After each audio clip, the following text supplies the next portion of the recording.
বাড়িতে শুধু আমি আর আমার মা থাকতাম। রাত হলে আমার বিধবা মায়ের ঘর থেকে উহো আহ ব্যথা পাচ্ছি এরকম টাইপের শব্দ আসত। একদিন যেন আমি একটা লোককে মায়ের ঘরে ঢুকতে দেখলাম। আমার সন্দেহ হওয়ায় পরের দিন আমি ঘরের মধ্যে লুকিয়ে পড়লাম। কিছুক্ষণ পরে এটা দেখে আমি অবাক হয়ে গেলাম যে সেই লোকটা আমার মায়ের সাথে খেলা করছে। আমার নাম শিলা। আমার 10 বছর বয়সেই আমার বাবা এই পৃথিবী ছেড়ে চলে যান। বাবা কোনো একটা কাজে মুম্বাই গিয়েছিল। কয়েকদিন পরে সেখান থেকে খবর এলো যে তিনি আর এই পৃথিবীতে নেই। সেখানে ভয়াবহ আগুন লেগেছিল, যার কারণে তার লাশটুকু খুঁজে পাওয়া যায়নি। আমাদের জন্য এই খবরটা মাথায় আকাশ ভেঙে পড়ার মতো ছিল। সবার মতো আমিও আমার বাবাকে ভীষণ ভালোবাসতাম। আমার মা খুব সুন্দর আর যুবতী, কিন্তু তবুও তিনি দ্বিতীয় বিয়ের জন্য না করে দিয়েছিলেন। এই ব্যাপারটায় আমাদের পরিবারের সবাই একটু অবাক হয়েছিল, কারণ আমার মা তো বাবাকে ভালোবাসতি না, উল্টে তার সাথে সারাক্ষণ ঝগড়া করত। বাবার কোনো ভালো চাকরি ছিল না, আর আমার মা এক ধনী পরিবারের মেয়ে। দাদু আমাদের সংসারের পুরো খরচ চালাতেন আর সারাক্ষণ আমার বাবার উপর চেঁচাতেন। আমার মা ও দাদু একসাথে মিলে বাবার উপর চেঁচাতেন। এসবের কারণে আমার বাবা ভীষণ কষ্টের মধ্যে থাকতেন। আমি প্রায়ই আমার বাবাকে লুকিয়ে লুকিয়ে কাঁদতে দেখতাম আর সব সময় খুব টেনশনে থাকতে দেখতাম। কখনো কখনো বাবা আমায় বলতো, আমি তোকে ভীষণ ভালোবাসি, তোর কারণেই ঘর সংসার ছেড়ে কোথাও যেতে পারছি না। আমি বাবাকে বলতাম, এই পৃথিবীর সবথেকে ভালো বাবা তুমি, আর একজন মেয়ের জন্য বাবাই তার কাছে সবকিছু। সে তার বাবা, আর যাই হোক না কেন সেই তার সব। বাবা যখন আমাদের ছেড়ে চলে যান সেই সময় আমি খুব ছোট। মাকে আমি ততটা ভালোবাসতাম না যতটা আমি আমার বাবাকে ভালোবাসতাম। ছোট ছিলাম, তাই এই কষ্টটা কোনো রকমভাবে আমি সহ্য করে নিয়েছিলাম। কিন্তু বাবার স্মৃতি আমার মনের মধ্যে গেঁথে গিয়েছিল। আমার অনেক সমস্যা ছিল, যার মধ্যে সবচেয়ে বড় সমস্যা হলো আমার কনফিডেন্সের অভাব। আমি কারো সামনে ঠিকভাবে কথা বলতে পারতাম না, কারো সাথে ঠিকভাবে মিশতে পারতাম না। আমি খুব কষ্ট করে স্কুলে পড়াশোনা করতাম। এখন আমি বিয়েতে পড়াশোনা করছি। আমাকে প্রায় বাইরে যেতে হতো, মানুষের সাথে মিশতে হতো, তাদের সাথে কথা বলতে হতো, কিন্তু আমি তাদের সামনে এত নার্ভাস হয়ে যেতাম যে আমার হাত পা কাঁপতে থাকত। এতে সকলে অবাক হয়ে ভাবত যে এ কি রকম মেয়ে, যে ঠিকমতো কথা পর্যন্ত বলতে পারে না। সবসময় আমার মনে হতো যে আমি এই পৃথিবীতে একা, আমার কেউ নেই। কিন্তু আমার মায়ের জীবন বাবার মৃত্যুর কোনোরকম প্রভাব পড়েনি। মা সবসময় সেজেগুজে থাকত, নিজের যত্ন নিত, মাঝে মধ্যেই বাইরে ঘুরতেও যেত। আমি এই সমাজ আর আমার মায়ের থেকে সব সময় দূরে থাকতে চাইতাম। সেই কারণেই আমি বাড়িতে অতিথিদের জন্য যে ঘরটা বানানো হয়েছিল সেই ঘরে সারাদিন চুপচাপ পড়ে থাকতাম। রাতেও আমি সেই ঘরে ঘুমাতাম। ঘরটা মেইন বাড়ির বাইরে ছিল। সেই ঘরের ছাদটা খারাপ হয়ে গিয়েছিল, সে কারণে বর্ষার সময় ঘরের ছাদ দিয়ে জল পড়ত। তাই একদিন আমার মা বলল যে আমি যেন ঘর ছেড়ে বাড়ির ভিতরে চলে আসি, কারণ বাড়িতে অনেক ঘর ফাঁকা আছে। তাই আমার বাইরে থাকার কোনো দরকার নেই। আমি ভিতরে আসতে চাইছিলাম না, কিন্তু বৃষ্টি হলে ঘরে জল করে এই একটা সমস্যার কারণে আমাকে ভিতরে আসতেই হলো। আমার ঘরের সামনে যে ঘরটা, সেটাতে আমার মা থাকত। আমার ঘর থেকে মায়ের ঘরের জানলা পরিষ্কারভাবে দেখা যায়।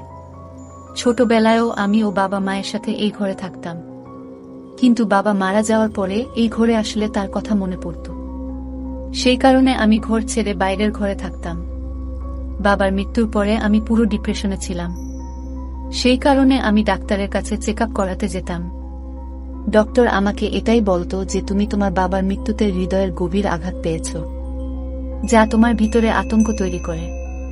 এই কারণে তোমার শরীর খারাপ হচ্ছে, কিন্তু তোমাকে নিজের উপর নিয়ন্ত্রণ আনতে হবে, কেননা সে তো এই পৃথিবীতে নেই। তোমাকে মানুষের সাথে মিশতে হবে, কথা বলতে হবে, কিন্তু তুমি যদি নিজের উপর কন্ট্রোল না রাখতে পারো তবে তুমি মানুষের সাথে মিশবে কিভাবে, আর তুমি ঠিকই বা হবে কিভাবে? আমি নিজেই নিজেকে নিয়ে ভীষণ চিন্তায় থাকতাম। আমার বয়স এখন 20 বছর। আইন অনুযায়ী 18 বছর বয়সে আমি সাবালিকা হয়ে গেছি, কিন্তু আমি নিজের কাজ নিজে করতে পারতাম না। তবে এখন আমাকে নিজের কাজ নিজেই করতে হবে, নিজের ভালো মন্দের চিন্তা নিজেকেই করতে হবে। এমনিতেও মায়ের উপর আমি খুব একটা ভরসা করি না। বাড়ির ভিতরে আসার পর থেকে আমি একটা অদ্ভুত ব্যাপার লক্ষ্য করেছি যে প্রতিদিন আমার মনে হয় মায়ের ঘরে কেউ একজন আসে, প্রথম রাতে ভেবেছিলাম এটা আমার মনের ভুল, কারণ এই সময় মায়ের ঘরে কে থাকবে। তাই আমি ব্যাপারটার দিকে তেমন একটা গুরুত্ব দিলাম না। কিন্তু দ্বিতীয় রাতেও আমি নিজের কানে কোনো পুরুষের গলার আওয়াজ শুনতে পেলাম। যখন আমার ঘর থেকে বেরিয়ে মায়ের ঘরের কাছে গিয়ে দেখলাম তার ঘরে আলো জ্বলছে, এর মানে হলো আমার মা জেগে আছে। এরপরে আমি মায়ের ঘরের দরজায় টোকা দিলাম। কিছুক্ষণ পরেই মা এমনভাবে বাইরে বেরিয়ে এলো যেন মনে হচ্ছে তিনি সবেমাত্র ঘুম থেকে উঠে এসেছে, অথচ তার মুখের দিকে ভালো করে লক্ষ্য করে দেখে মনে হলো না যে তিনি ঘুমাচ্ছিলেন। আমি বললাম, তুমি কি ঘুমিয়েছিলে? মা বলল যে, তুই এটা জিজ্ঞেস করার জন্য আমাকে ঘুম থেকে উঠে খালি আমার ঘুমটা নষ্ট করলি। আমি বললাম, আমার ঘুম আসছিল না, তাই জেগেই ছিলাম। তোমার ঘর থেকে একটা আওয়াজ শুনতে পেয়েছিলাম, তাই তো তোমাকে ডাকলাম। আমার কথা শুনে আমার মা বলল, তুই পাগল হয়ে যাসনি তো, কি সব ফালতু কথা বলছিস? আমি বললাম, তাহলে হয়তো তুমি ঘুমানোর সময় টিভিটা অফ করতে ভুলে গিয়েছিলে, তাই আমি হয়তো তারই আওয়াজ শুনেছি, আর তুমি ঘুম থেকে উঠে এক্ষুনি টিভি বন্ধ করে বাইরে এলে। আমার কথা শুনে আমার মা রেগে গেলেন। এদিকে মুখ ফুসকে যা বলে ফেলেছি তাতে আমি লজ্জায় পড়ে গেলাম। মায়ের রাগ করা স্বাভাবিক, কারণ তার সঙ্গে আমার এইভাবে কথা বলা উচিত হয়নি।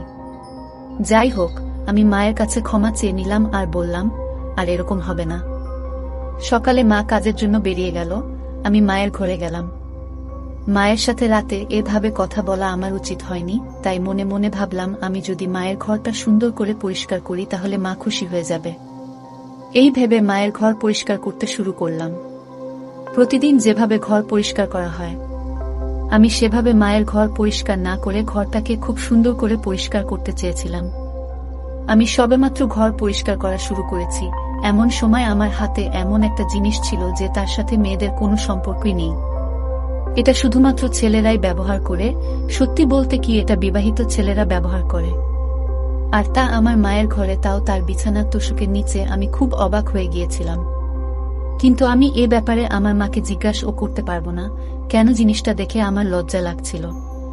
কিন্তু এই জিনিসটা মায়ের ঘরে কিভাবে এলো? হঠাৎ আমি বাড়ির বাইরের দরজায় যেন আওয়াজ পেলাম।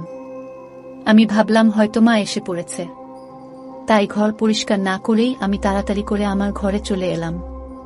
এরপরে আমি ঘর পরিষ্কার করার ব্যাপারটা আমার মাথা থেকে বের করে দিলাম।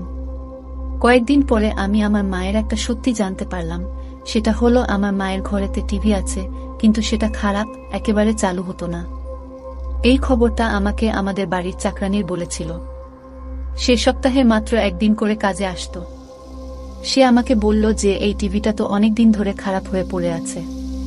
তোমার মা টিভির মেকানিককে ডেকে দেখিয়েছিলেন, কিন্তু সে বলেছে যে এই টিভিটা ঠিক করতে অনেক টাকা খরচ হবে, তাই তোমার মা টিভিটা ঠিক করেননি। তিনি তো আমায় বলেছিলেন যে তুমি টিভিটা নিয়ে যাও, যদি ঠিক করতে পারো তাহলে তোমার বাচ্চারা দেখতে পারবে। আমি তাকে বলেছিলাম যে আমার বরকে বলবো টিভিটা নিয়ে যেতে। আমি আমার বরকে কয়েকবার বলেছিলাম টিভিটা নিয়ে যেতে, কিন্তু আমার বর টিভিটা নিতে এলোই না। সে একেবারে কুড়ের বাদশা, কোনো কাজ করতে চায় না। চাকরানী তো তার নিজের সংসারের সমস্যা নিয়ে বিভিন্ন কথা বলতে শুরু করে দিল, কিন্তু আমার ধ্যান অন্য জায়গায় পড়ে।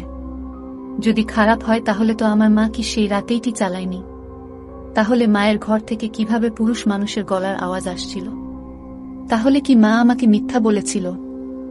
আমি তো ছোটবেলা থেকেই বাড়িতে আছি, যদিও অনেকগুলো বছর বাইরের ঘরে কাটিয়েছি, কিন্তু এ ব্যাপারে কিছুই টের পাইনি। যখন আমি ভিতরের বাড়িতে এলাম তখন এই সমস্ত জিনিস আমি জানতে পারলাম। আগে আমি বাইরে যে ঘরটা থাকতাম সেটা বেশ ছোট ছিল, সেখানে বাথরুমটা বাড়ির বাইরে অনেকটা পিছনের দিকে। শীতকালে আমাকে বাথরুম করতে বাড়ির বাইরে যেতে হতো, যদিও বাড়ির ভিতরে অ্যাটাচ বাথরুম ছিল, কিন্তু মা কখনো আমাকে ভিতরে বাথরুম ব্যবহার করতে বলেনি। মা কখনো আমাকে বলেনি যে এই শীতের রাতে বাথরুমের জন্য তোর বাড়ির বাইরে যাওয়া ঠিক না, সর্দি কাশি লেগে যেতে পারে বা অন্য কিছু হয়ে যেতে পারে। যদিও আমি তার একমাত্র মেয়ে, এখন তো বাইরের ঘরটা ভেঙে পড়েছে, তাই বাধ্য হয়ে মা আমাকে ভেতরে ডেকেছেন। এই বাড়িটা আমার দাদুর ছিল, বাড়িটা বহু পুরনো, যার এক অংশ জানি না কিভাবে অন্য একজন কবজা করে নিজের নামে করে নিয়েছিল, বাকি অংশটা আমাদের ছিল। বাড়িটা অনেক বছরের পুরনো। ইংরেজ আমলের নতুন কেউ বাড়িটা দেখলে হতবাক হয়ে তাকিয়ে থাকত, আর বলতো আমাদের একবার ভিতরে যেতে দাও, আমরা ঘরের ভিতরটা দেখতে চাই। কিন্তু আমি যেহেতু ছোটবেলা থেকেই বাড়িটা দেখছি, তাই আমার এই বাড়ির প্রতি খুব একটা আগ্রহ নেই। আমার দাদু এই পৃথিবী থেকে চলে গিয়েছিল, কিন্তু তিনি ভালোই সম্পদ রেখে গিয়েছিলেন যা দিয়ে আমাদের সংসার খরচ খুব ভালোভাবে চলে যেত। মা বাড়িতে চাকর রেখেছিলেন। একদিন আমার মা আমাকে বলল যে তুই একটা অলস মেয়ে, সারাদিন শুয়ে বসে দিন পার করছিস। এখন এখানে এসে আমার চুলের রং লাগিয়ে দেয়।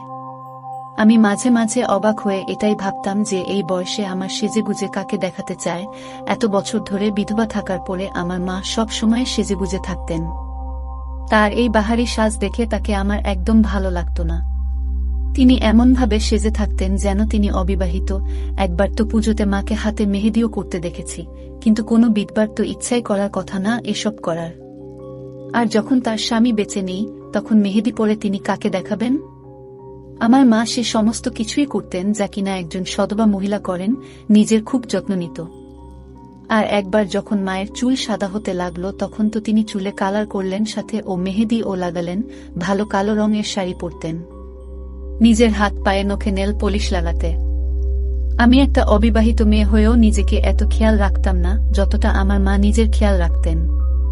আমি শুনেছিলাম আমার মা আর বাবা প্রেম করে বিয়ে করেছিলেন। তাই তো ভালোবাসার টানে বললোক মেয়ে আমার মা আমার গরিব বাবাকে বিয়ে করেছিলেন। না হলে দাদু এই সম্বন্ধ কোনো দিনও মেনে নিতেন না। তিনি আগে সেনাবাহিনীতে ছিলেন এবং ভীষণ শক্ত মনের মানুষ। রাতে আবারও মায়ের ঘর থেকে আওয়াজ আসলো। আমি কান লাগিয়ে শোনার চেষ্টা করলাম, এটা কিসের আওয়াজ। কিছুক্ষণ শোনার পরে আমার যেন মনে হলো কোনো পুরুষ মানুষ কথা বলছে। আর আমার মা তার কথা শুনে হাসছিল, লজ্জা পাচ্ছিল। কথা শুনে মনে হচ্ছিল যেন লোকটা আমার মায়ের খুব প্রশংসা করছে, আর এতে আমার মা লজ্জা পাচ্ছে।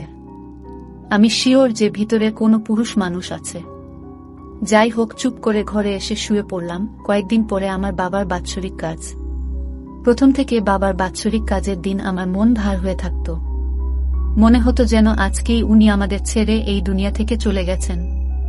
বাবার বাৎসরিকের দিন সকালে দেখলাম মা সেজেগুজে বাইরে বেরিয়ে এল। আমি মাকে বললাম, আজকের দিনে অন্তত সাদা কাপড় পরে আসতে পারতে। শুনেছি বিধবারা সেজেগুজে থাকলে তাদের স্বামীর আত্মা কষ্ট পায়। মা বলল, কি বলতে চাইছিস তুই? আমি বললাম, বাবা আজ বাৎসরিক কাজ, আর আজ অন্তত নরমাল ভাবে থাকো। তখন মা বলল, তোর বাবা অনেকদিন আগেই মারা গেছে, তাই এখন এসব বাৎসরিক তাৎসরিক করে কোনো লাভ নেই। কিন্তু আমি বললাম, আমি প্রত্যেকবারের মতো কিছু গরিবদের সাহায্য করব। মা বলল, তাহলে তাই করো। আমি বললাম, তুমি কোথায় যাচ্ছ? মা বলল যে আমার এক বন্ধুর মেয়ের বিয়েতে যাচ্ছি। আমি বললাম, আজ তো তোমার স্বামীর বাৎসরিক কাজ, আর তুমি আজকে তোমার বন্ধুর মেয়ের বিয়েতে যাচ্ছ। মা বলল যে বাৎসরিক কাজ প্রত্যেক বছর হয়, কিন্তু বিয়ে প্রত্যেক বছর হয় না। যে মারা গেছে তার জন্য আমি আমার এত ভালো বন্ধুকে কষ্ট দিতে পারবো না। তারা খুব বড়লোক আর তারা শহরে থাকে। আমি তার বড় ছেলের সাথে তোর বিয়ে দিতে চাই। সবসময় আমি মাকে বললাম, যখন তোমার বন্ধু জানতে পারবে যে তুমি তোমার বরের বাড়ির কাজের দিন সেজেগুজে বিয়ে খেতে গেছো, তখন তারা তোমার সম্বন্ধে কি ভাবে? তারা তো তোমাকেও মানুষ ভাববে। আমার কথা শুনে মা বলল, তুই ভীষণ বাজে হয়ে গেছিস।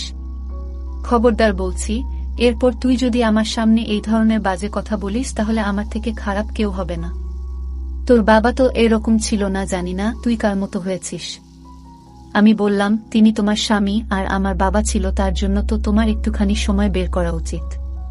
কিন্তু তুমি না আমার পরোয়া করো, না বাবার পরোয়া করো। কে থাকল আর কে গেল তাতে আমার কিছু যায় আসে না। এইবার তো মা কোনো কথার জবাব না দিয়ে বাড়ি থেকে বেরিয়ে গেল। কিন্তু ওই রাতে আমি কিছু এমন দেখলাম যা থেকে আমার পায়ের তলা থেকে মাটি সরে গেল। রাত্রে আমার ঘুম আসছিল না বলে আমি জেগেছিলাম। এই দিনটিতে এমনিতে আমার ঘুম আসতো না। আজকের দিনটা আমার জীবনের সবথেকে বাজে দিন। আমি যেন মায়ের ঘরের জানলা দিয়ে কোনো একটা লোকের ছায়া দেখতে পেলাম। আমি পুরোপুরি শিওর হয়ে গেলাম যে আমার মায়ের ঘরে কোনো লোক আছে। আমি তাড়াতাড়ি উঠে এক মুহূর্ত নষ্ট না করে তার ঘরের সামনে গিয়ে দরজা ঢোকাতে লাগলাম। মোটামুটি ৩-৪ মিনিট পরে আমার মা দরজা খুলল। আমি শিওর ছিলাম এই ঘরে যে ছিল সে বাইরে বেরোতে পারেনি, ঘরেই আছে। আমি তাড়াতাড়ি করে ঘরের ভিতরে গেলাম, কিন্তু ভেতরে গিয়ে যা দেখলাম তাতে আমার পায়ের তলা থেকে যেন মাটি সরে যাচ্ছিল। কারণ ঘরের ভিতরে কেউ নেই। আমি ঘরের চারিদিকে দেখলাম, কিন্তু কেউ সেখানে নেই। তাহলে যে লোকটাকে আমি ঘরের ভিতরে দেখলাম সে গেল কোথায়? তাই কথা ঘোরানোর জন্য আমার মাকে বললাম বাথরুমে যেতে হবে, কিন্তু বাইরের নল দিয়ে জল পড়ছে না, তাই তোমার বাথরুমে যাওয়ার জন্য এসেছি। এরপরে আমি বাথরুমে ঢুকে সেখানে কাউকে দেখতে পেলাম না। আমি অবাক হয়ে ভাবছি লোকটা ছায়া দেখলাম আর আওয়াজ শুনলাম, অথচ ঘরের মধ্যে সে কোথাও নেই, যেন হাওয়ায় মিলিয়ে গেছে। কিন্তু আমি এ ব্যাপারে আমার মায়ের সাথে কোনো কথা বললাম না, কারণ আমার কাছে কোনো প্রমাণ নেই। আমি এমনি এমনি বলছিলাম যে আমার বাথরুমের কল খারাপ হয়ে গেছে, তাই আমি এখানে এসেছি। কিছুক্ষণ পরে বাথরুম থেকে বেরিয়ে আমি আবার আমার ঘরে ফিরে এলাম। কিছুক্ষণ পরে আবারও আমার মায়ের ঘর থেকে হালকা হালকা আওয়াজ আসতে লাগলো। আমি মনে মনে ভাবছি হয় আমার মা পাগল হয়ে গিয়েছে, অথবা আমার মায়ের ঘরে কেউ না কেউ তো নিশ্চয়ই আছে, যার সাথে কথা বলছে, কোনো এক ব্যাপার তো নিশ্চয়ই আছে। আর তা না হলে ঘরের মধ্যে কোনো ভূতপ্রেত আছে যে আমাকে দেখলে অদৃশ্য হয়ে যায়। কেননা কোনো মানুষের পক্ষে এত তাড়াতাড়ি ঘর থেকে বেরিয়ে যাওয়া সম্ভব না, আর বেরোবেই বা কোথা দিয়ে ঘরের দরজা দিয়ে যেতে পারবে না, কারণ আমি দরজা দিয়ে ঢুকেছি, আর জানলা দিয়েও যেতে পারবে না, কারণ জানাটা খুবই ছোট। এসব চিন্তা করতে করতে আমার মাথায় যন্ত্রণা হতে শুরু করলো, আর আমি এসব কথা কাউকে বলতে পারছিলাম না। এতদিন আমি চিন্তায় ছিলাম এটা ভেবে যে কেন আমার মা এতদিন বিয়ে করেননি, আর বিয়ে না করেও তিনি সব সময় এত খুশি থাকেন কি করে। আমি এতদিন ভাবতাম আমার মা বুঝি এখনো বাবাকে খুব ভালোবাসেন, সেজন্য আমার মা অন্য কোনো পুরুষকে দিয়ে করেনি। কিন্তু এখন তো বুঝতে পারছি যে নিশ্চয়ই আমার মায়ের অন্য কোনো ব্যাপার আছে, তার জীবনেও হয়তো কেউ আছে, আর সে হয়তো আমার মায়ের সাথে খুব বাজে কাজ করে। না হলে সে রাতের বেলা ঘরের মধ্যে কি করে আমার প্রমাণ দরকার। কেননা আমি আমার মাকে বোঝাতে চাই যে আমি এখন আর বাচ্চা নই, আমি সমস্ত কিছু বুঝতে পারি, তার যে বিবাহযোগ্য মেয়ে আছে তার। এসব মানায় না। যদি এমনটা সত্যি হয় তাহলে আমি আর এখানে থাকতাম না, এখান থেকে অন্য কোথাও চলে যেতাম, কেননা আমি এভাবে এখানে থাকতে পারবো না। এসব চিন্তাতেই রাতে আমার ঘুম আসতো না। মায়ের ঘরের রহস্য জানার জন্য আমাকে একটা প্ল্যান বানাতে হবে। আমি মায়ের ঘরে যেতে পারতাম না, তাই আমাকে বুদ্ধি খাটিয়ে এমন একটা প্ল্যান বানাতে হবে যাতে ভুলের কোনো সম্ভাবনা না থাকে। শেষ পর্যন্ত আমার মাথায় এমন একটা প্ল্যান এসে গেল যে তাতে ভুল হওয়ার কোনো সম্ভাবনা নেই। কিন্তু যদি আমি ধরা পড়ে যাই, আর আমি যেটা ভাবছি সেটা যদি না হয়, তবে আমি আমার মায়ের চোখে চিরদিনের জন্য ছোট হয়ে যাব। কিন্তু অন্ততপক্ষে আমি সত্যিটা তো জানতে পারবো, আর এমনিতে আমি শিওর ছিলাম যে মায়ের চোখে আমি ছোট হব না, বরং তিনি আমার চোখে চিরদিনের জন্য ছোট হয়ে যাবেন। তাই আমি মনে মনে ভেবে নিয়েছি যে আমাকে কি করতে হবে। বিকেলবেলা আমি আমার মাকে বললাম যে আজ আমি এক বন্ধুর বাড়িতে পড়তে যাব, আর আমি রাতে ওখানে থাকব। আমার মা বলল ঠিক আছে, খুব ভালো কথা, মন দিয়ে পড়াশুনো করো। মনে হয় আমার মা খুব খুশি হয়েছিল যে আমি রাতে বাড়িতে থাকব না। যাই হোক, আমি বাড়ি থেকে বেরিয়ে গেলাম এবং কিছু পরে মাকে ফোন করে বললাম যে আমি আমার বন্ধুর বাড়িতে চলে এসেছি, যদিও আমি বাড়ি থেকে কোথাও না গিয়ে বাড়িতে লুকিয়েছিলাম। আমার মা বলল ঠিক আছে, সকালে ঘুম থেকে উঠে ধীরে সুস্থে বাড়িতে ফিরে আসিস, তারা করার দরকার নেই। কিন্তু আমি তো আমার বন্ধুর বাড়িতে যাইনি, আমি তো আমার মায়ের ঘরে লুকিয়ে আছি, এমন জায়গায় লুকিয়েছিল যে ঘরে মা কি করে সেটা আমি দেখতে পেলেও মা আমাকে দেখতে পাবে না। কিছুক্ষণ পরে মা ঘরে এসে সাজগোজ শুরু করল। এরপরে ঘরের মধ্যে এমন একটা ঘটনা ঘটল যেটা দেখে আমার পায়ের তলা থেকে মাটি সরে গেল।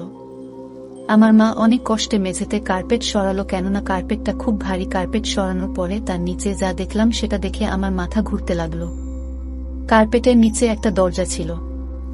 আমার মা সে দরজা টেনে খুলল, আর মা দরজা খোলার সাথে সাথে সেখান থেকে একটা লোক বেরিয়ে এলো, আর লোকটা বেরিয়ে আসার সাথে সাথে আমার মাকে জড়িয়ে ধরল। এটা দেখে আমার নিঃশ্বাস বন্ধ হয়ে যাওয়ার মতো অবস্থা। আমার যেন মনে হলো যে আমি মাথা ঘুরে পড়ে যাব, কেননা লোকটা আর কেউ না, সে আমার বাবা, যে কিনা অনেক বছর আগে মারা গিয়েছিল। তাহলে আমার বাবা এখনো জীবিত কিভাবে? আমি বাবাকে দেখে হতভম্ব হয়ে বাইরে বেরিয়ে এলাম। তারা দুজনে আমাকে দেখে অবাক হয়ে আমার দিকে তাকিয়ে রইল। আমি থাকতে না পেরে এগিয়ে গিয়ে বাবাকে জড়িয়ে ধরলাম। বাবা আমাকে কিছুক্ষণ আদর করে, তারপর জিজ্ঞেস করল, কেমন আছিস মা? আমি বললাম, বাবা তুমি বেঁচে থাকতেও মরা নাটক কেন করেছিলে? আমার বাবা বলল, সোনা মা আমার, আমরা খুব গরিব ছিলাম, আমাদের কাছে কিছুই ছিল না, কিন্তু আমার একটা জিনিস ছিল, আর সেটা হলো আমার জীবন বীমা, যেটা আমার বাবা বেঁচে থাকতে আমার নাম করেছিলেন। সেই জীবন বীমার টাকা পাওয়ার জন্য এই দুনিয়ার সামনে আমাকে মরে যেতে হয়। আমি মরে গেলেই জীবন বীমা থেকে 1 কোটি টাকা পাওয়া যেত। আমার কাছে আর কোনো অপশন ছিল না। তোর দাদুরও সবকিছু বিক্রি করে শেষ হয়ে গেছিল, তার কাছে আর কিছুই ছিল না। তাই তোদের ভালোভাবে রাখার জন্য আমাকে নাটক করতে হয়। এরপর সকলের সাথে সাথে জীবন বীমা লোকেরাও বিশ্বাস করেছিল যে আমি মরে গিয়েছি, তাই তারা তোমাকে 1 কোটি টাকা দিয়ে দেয়। আর আমরা কোনো কাজ না করেই সুখের সাথে জীবন উপভোগ করতে থাকলাম। আমি তোর মায়ের কাছে থাকতাম সব সময়, আমাকে কোনো কাজও করতে হয় না। এর নিচে আমার ঘর আছে, টিভি আছে, আমি আনন্দের সঙ্গে জীবন অতিবাহিত করছি। এই একটা বুদ্ধি খাটিয়ে এত টাকা পেলাম যা আমি সারা জীবন কাজ করে ইনকাম করতে পারতাম না। আমি আমার বাবার দিকে অবাক হয়ে তাকিয়ে রইলাম আর বললাম, তোমার মৃত্যুতে আমি এতটা দুঃখ পেয়েছিলাম যে আমার জীবনটা শেষ হয়ে গেছে। এখন আমি একটা রোগীতে পরিণত হয়েছি, আর তুমি এই ভেবে খুশি থেকেছ যে তুমি খুব বড় দান মেরেছ, কিন্তু তুমি তো এই দুনিয়াতে সব থেকে বড় বোকামি করেছ। আমার বাবা আমাকে বলতে লাগলো যে তোর ভবিষ্যতের কথা ভেবে আমি সব করেছি। তোর পড়াশোনার সাথে সাথে তোর যাবতীয় খরচ তো সময় মতোই পেয়েছিস, কোনোদিন কোনো কিছুর অভাব তো কে হতে দিইনি। যদি আমি এইসব না করতাম তাহলে আমাদের খেয়ে পড়ে বেঁচে থাকাই কষ্টকর হতো। আমি আমার বাবাকে অবাক করে দিয়ে বললাম যে তুমি আমার জীবনটা নষ্ট করে দিয়েছ। যদি আমি তোমার জায়গায় থাকতাম তাহলে আমি 3 বেলার পরিবর্তে 1 বেলা খাবার খেয়ে থাকতাম, কিন্তু কখনোই নিজেকে সারা জীবনের জন্য জেলের মধ্যে বন্ধ করে রাখতে পারতাম না। তুমি নিজের সাথে সাথে আমার জীবনটাকে নষ্ট করে দিয়েছ। আমি তোমার কথা ভেবে ভেবে কত রাত জেগে কাটিয়েছি, লুকিয়ে লুকিয়ে কেঁদেছি। তোমার কথা ভেবে ভেবে আমি আমার জীবনে কি অবস্থা করেছি দেখো। তোমার কথা ভেবে আমার এরকম করা উচিত হয়নি। এবার আমার আত্মবিশ্বাস আমি ফিরে পেয়েছি। এবার ধীরে ধীরে আমার সমস্ত দোষ ত্রুটি কেটে যাবে। এবার আমি বুঝে গিয়েছি যে আমার জীবন নিয়ে আমাকে কি করতে হবে। ধন্যবাদ বন্ধুরা।